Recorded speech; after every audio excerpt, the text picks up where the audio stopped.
again. So we're now on delivery day for the 2-day cushion challenge that I set myself for this wedding that's happening on Saturday. It's Thursday today. I came over to my son's yesterday and had to finish knitting the backs to these cushions yesterday. Finished the second front in the morning. So let me show you exactly where we've got to and the finished product. I have to say, this has been a little bit frustrating. The pattern that I designed didn't work out as I wanted it to. It was far too many stitches on the pocket. It was nearly the same length as the cushion by the time I'd finished, so I had to undo that. The width was fine, the number of stitches across, which was 15, that was fine, but the number of stitches long was just way out. And also when I'd finished the fronts, I think they were a little bit too big for the inserts that I've bought, so I might have to go out and buy some more inserts that are an inch bigger. So all in all, really frustrating. This is what happens when you don't follow a pattern to the letter and you try and wing it yourself. It is all part of the fun, but my, was it frustrating. I can't tell you how many times I actually undid either the pattern or the cushion or the lettering. Oh gosh, it's drove me mad. Even OH was laughing and he said, don't know why you set yourself these challenges when people ask you to do things. Anyway, without further ado, I'm going to show you the cushion itself. So, starting with the bits that are not so interesting, I went for an easy pattern for the back because, as you know, only had 2 days, only had sort of nearly a week.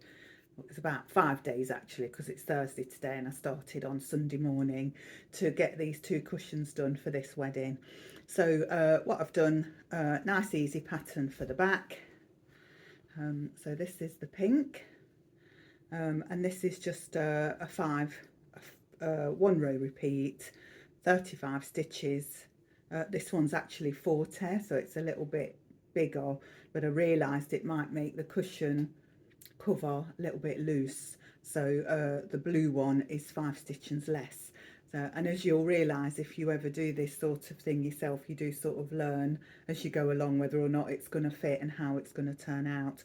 So this is 5 rows of knit, 5 rows of purl, and then just reverse it on the way back, and it gives you this lovely, I quite like these lines that go down, just gives it a bit more interest in terms of texture. So that's the back for one. This is the navy blue, and again you've got that lovely texture. These are my sewing up bits. I have tidied it up and sewn in all my ends. I've just got these for sewing around the corners. So that's that. That's really lovely. I quite like that. It feels nice and chunky, so I'm pleased with those. Finished that last night about 10 o'clock.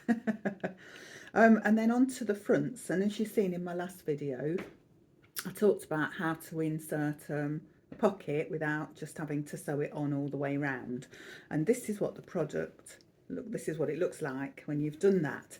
So this is the finished cushion cover. I'll go back a little bit further so you can see the whole thing.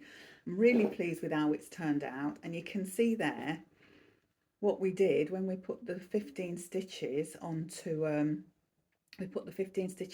needle, and we left them at the front of the work, and then we carried on knitting across and doing our pattern. I've left this blank and just done stocking stitch because these are loose. And when you put your chocolate or your remote control in, I didn't want it to keep catching.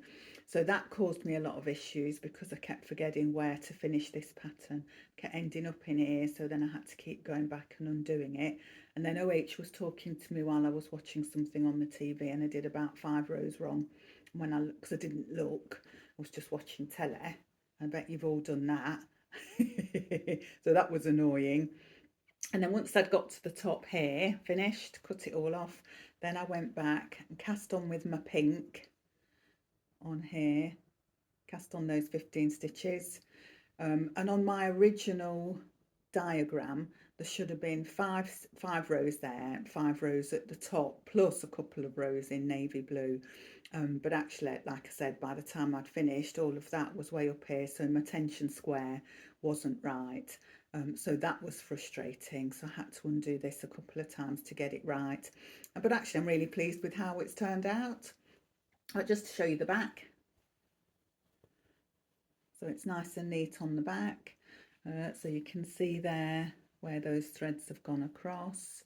I really like it though, really pleased with it, and I think once it's got its pink back on and it's all sewn up, it will look really nice. And then just to show you the blue one, because that's so that was the end. This is the P. You ready? There you go. And there's the P. So I'm really pleased with that as well. I think it looks really nice, really effective. This one will have the navy blue back on it. So I'm going to do that next. Put my inserts in. I might have to have a trip to the shops to get some bigger inserts. I'll decide that when I've sewn it up. And that's it, done. So I'll show you the finished product in a few minutes. So there we go, about 2 hours later, the finished article all ready to give away as presents. So I've got my N and my P, really pleased with them. Show you the backs. There you go, really happy with them. Another mistake though, the pink should have been where the blue is and the blue should have been where the pink is, but that's absolutely fine because I'm still really happy with them.